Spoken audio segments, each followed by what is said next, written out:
ইফতারির সময় ভাজাপুরা খাওয়া স্বাস্থ্যসম্মত না হলেও কেন জানি ভাজাপুরা ছাড়া চলেই না, মনে হয় যেন কি জানি খাওয়া হয় নাই। আর বুটের ডাল ভাজা সেটা তো এক নম্বরে থাকে। এদিকে ফুলকপি সেদ্ধ করে নিচ্ছি আর ওদিকে প্রেসার কুকারে বুটের ডাল সেদ্ধ করে নিয়েছি। আর এই যে সেই গ্রাম থেকে শাক নিয়ে এসেছিলাম, এবার এটা দিয়ে বড়া বানাবো। আর গ্রাম থেকে খাঁটি গুড় নিয়ে এসেছি, এটা দিয়ে শরবত করে খেলে প্রাণটা জুড়িয়ে যাবে। একটু বেশি করেই নিয়ে এসেছি যাতে রেখে রেখে খাওয়া যায়, আর সবসময় তো খাঁটি গুড় পাওয়াও যায় না, তাই সংরক্ষণ করে রাখছি, প্রয়োজন মতো নামিয়ে খাবো।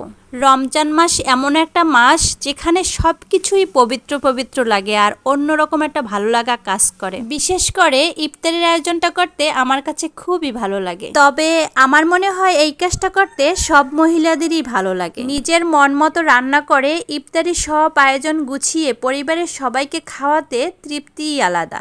আচ্ছা, আপনারা কি বুটের ডাল বেশি করে ভেজে ফ্রিজে রেখে রেখে খান?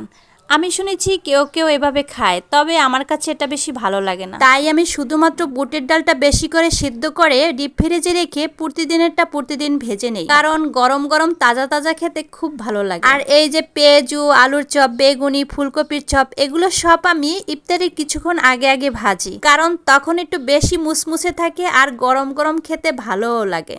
এই তো ভাজা হয়ে গেছে, এখন শুধু পরিবেশন করার পালা। আজকের আমার বাসায় সদস্য সংখ্যা মাত্র 3 জন, তাই 3 গ্লাস শরবত করলাম। আর সবকিছুই পরিমাণে অল্প অল্প করেছি যাতে অপচয় না হয়। এই দেখেন আমার ছোট আম্মাই করতে আছে কি, বলছি ভিডিও করব তাই হাতটা যে ধরে রাখছে আর সরাই না। আসলে ছেলে মেয়ে নিয়ে সবাই মিলে একসাথে ইফতারি করতে মজাই আলাদা। এই সময়গুলো একটা স্মৃতিময় দিন হয়ে থাকে। এটা হচ্ছে আল্লাহর তরফ থেকে একটা তৃপ্তিময় মাস।